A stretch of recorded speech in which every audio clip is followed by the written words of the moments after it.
Welcome to the Dating After Divorce podcast. I'm your host, Shade Curry, and I believe every divorced woman deserves a romantic relationship where she feels safe, loved, and cherished.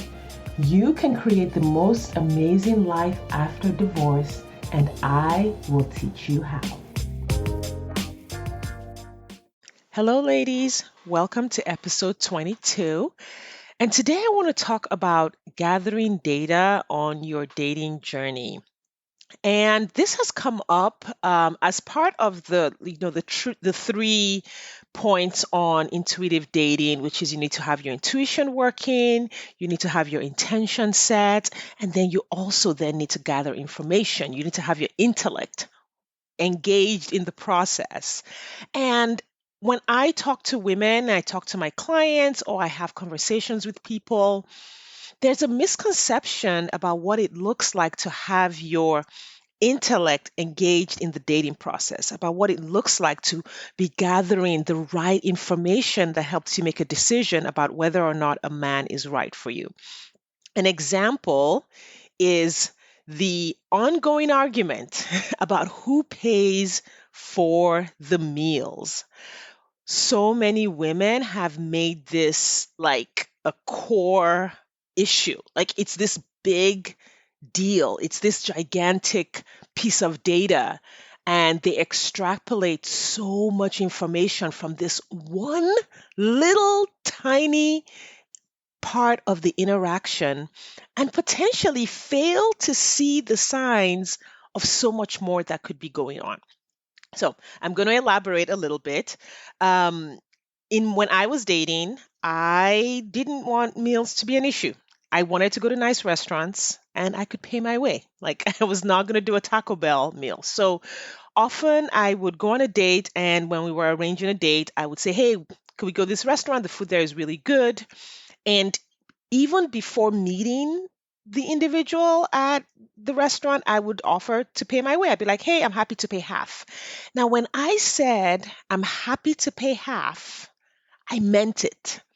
So many women will say, "I'm happy to pay half," but they don't really mean it, right? They're not really happy to pay half. And so if the guy takes them up on it, then they get mad. He took me up on my offer to pay half, right?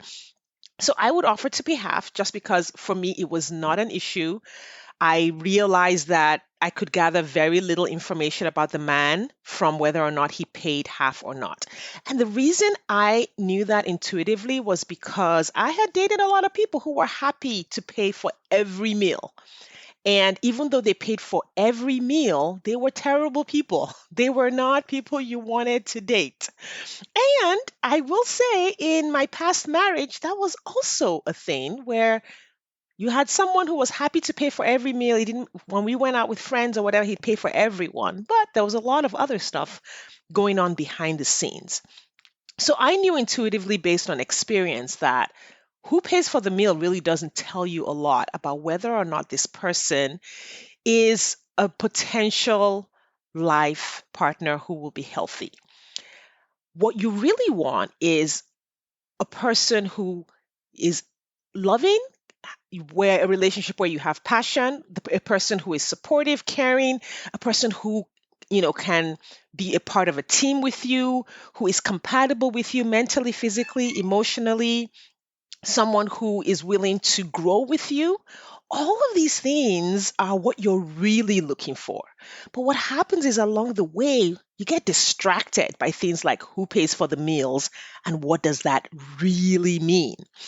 I've worked with a client who dated a gentleman for several weeks, and they went on the most romantic dates. Like when you say all amazing romantic dates, including sunsets and wineries, and I mean, like the thing, but it meant nothing about his character.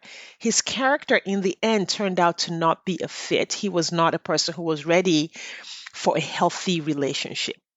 So I bring this up because the little cultural indicators that we have, or that you're using, or you may be using to gathered data may not be the right data points that you need if you're actually looking for a life partner. Now, this is not to say that you should pay half. It's not about paying half when you're dating. It's not about paying for the meal with the guy. It's not about whether the guy pays for you. It's about what you make it mean when he pays or when you pay or when you both pay, right? You may not be able to gather as much data out of that little interaction as you would over questions like, what's your relationship like with your mother? That may give you a whole lot more information about whether or not he's able to be in a healthy relationship than whether or not he can afford to pay for the entire meal. Knowing how to gather data is huge, huge, huge. I have talked to women who in the past have dated someone and they thought they were in an exclusive relationship and that they were going somewhere only to find out that the person was married and they had no idea. If you're dating someone for 3 months or 4 months and you have no indication that this person is in another relationship or is married or is not available for a long-term relationship, then you're not gathering data the right way. You're not looking at the right indicators. You're not looking at the right pieces of information to decide whether or not you should be exclusive with this person or get engaged or move forward in the relationship with that person. And we fall into this trap because our brains are lazy.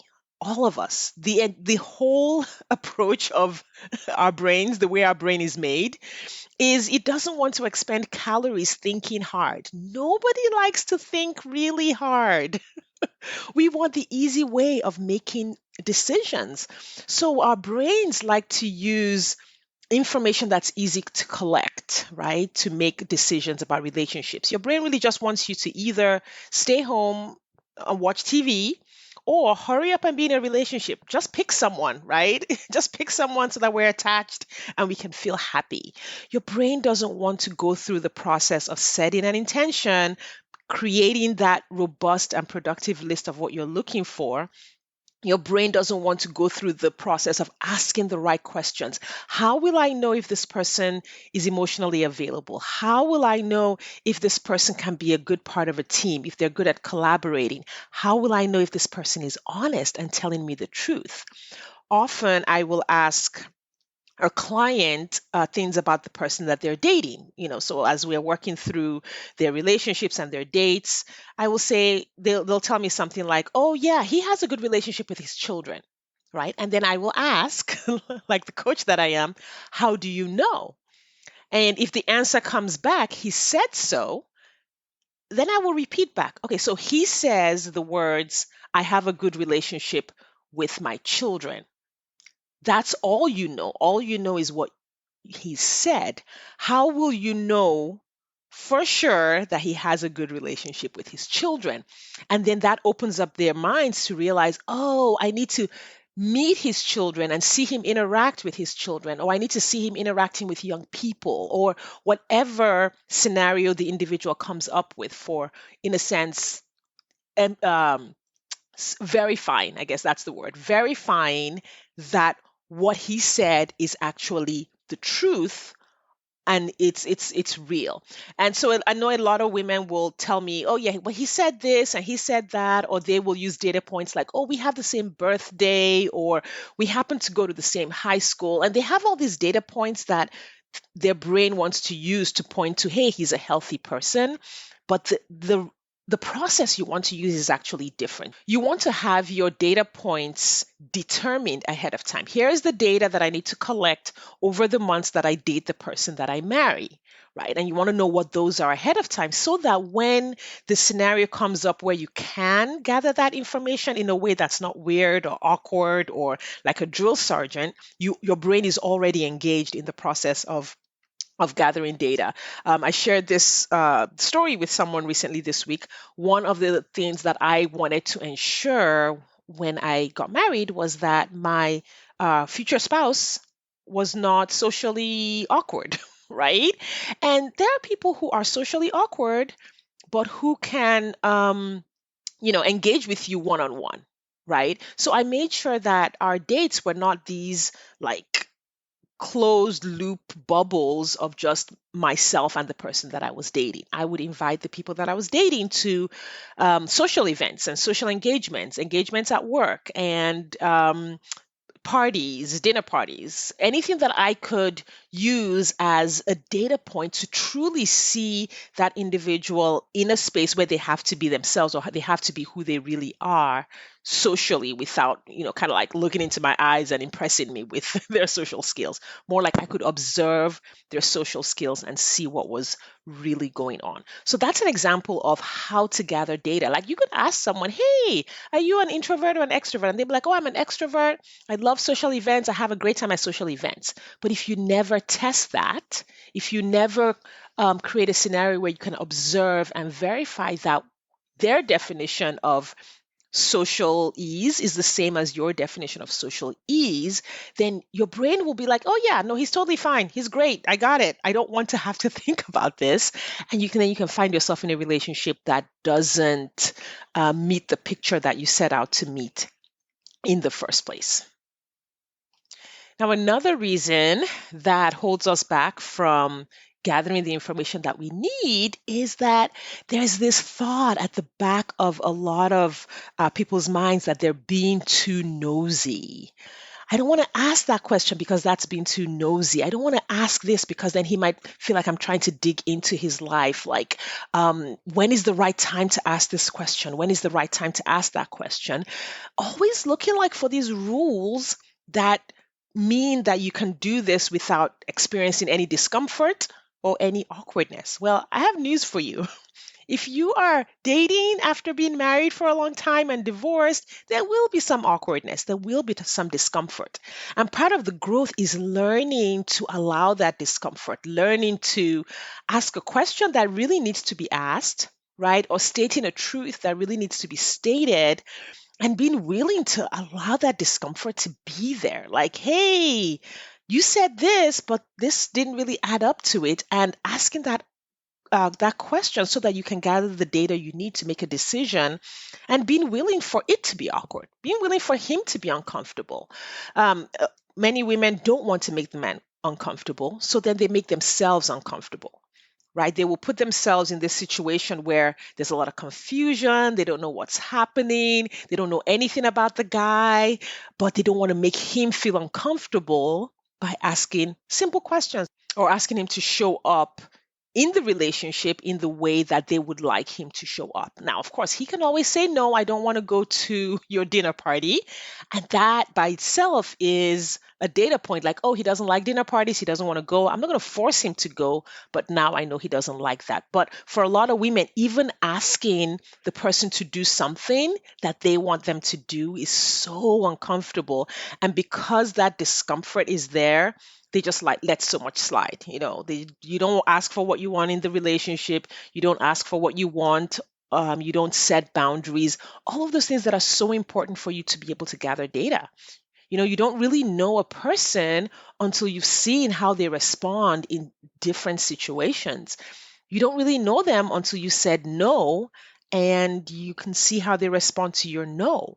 But if you're saying yes all the time, if you're being passive and making sure the other person never experiences any discomfort around you, how will you get to know who they really are? So, what I want to offer you today is the assignment of thinking about what you need to know about a person before you can determine that they are a healthy partner. What do you need to know? What are the questions you need to ask before you know, oh, he's the one for me? What are the data points that you need to gather? What items do you need to verify before you can say with full confidence, I know this person, I know what I need to know about them, and I'm at the place where I can make a decision about whether or not they're right for me. What do you need to know before you go exclusive? What do you need to know before you get engaged? What do you need to know before you get married?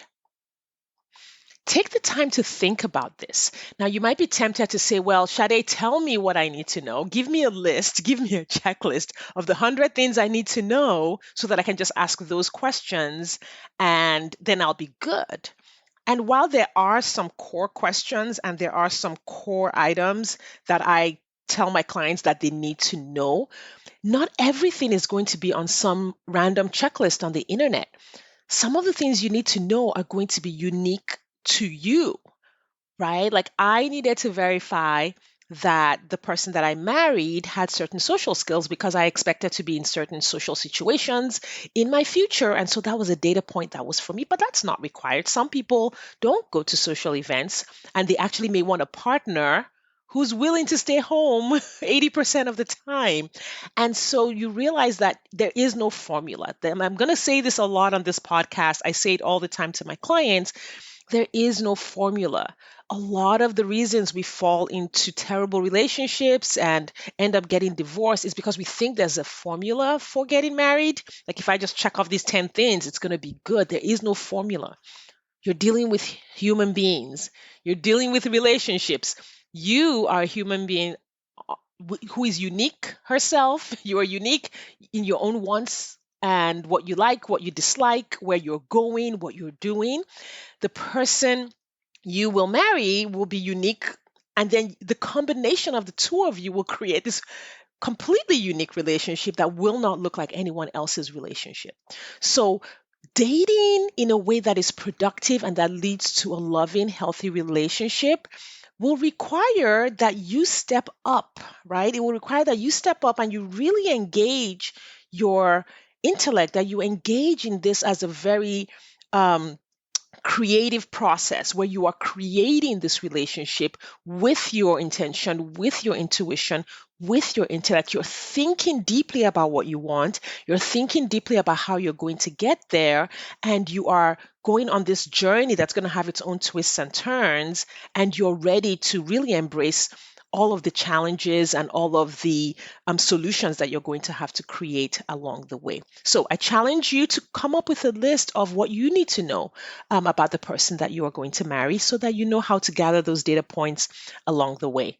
And if you would like my help, you are welcome to contact me and let's talk about you joining the Dating After Divorce Academy. Enrollment is currently open. I would be happy to jump on a call to walk you through everything that we do in the academy. The women in there are having so much fun on their dating journeys. To do that, just go to shadecurry.com/schedule-appointment and I will give you all of the details. Thank you for your time and attention, and I will talk to you later. Thanks for listening today. If you are ready to get married after divorce, I want to invite you to download my free 8-video training specifically designed to help divorced women date with ease and get married again. Head over to shadecurry.com to get started. That's SADECURRY.com. I'll see you inside.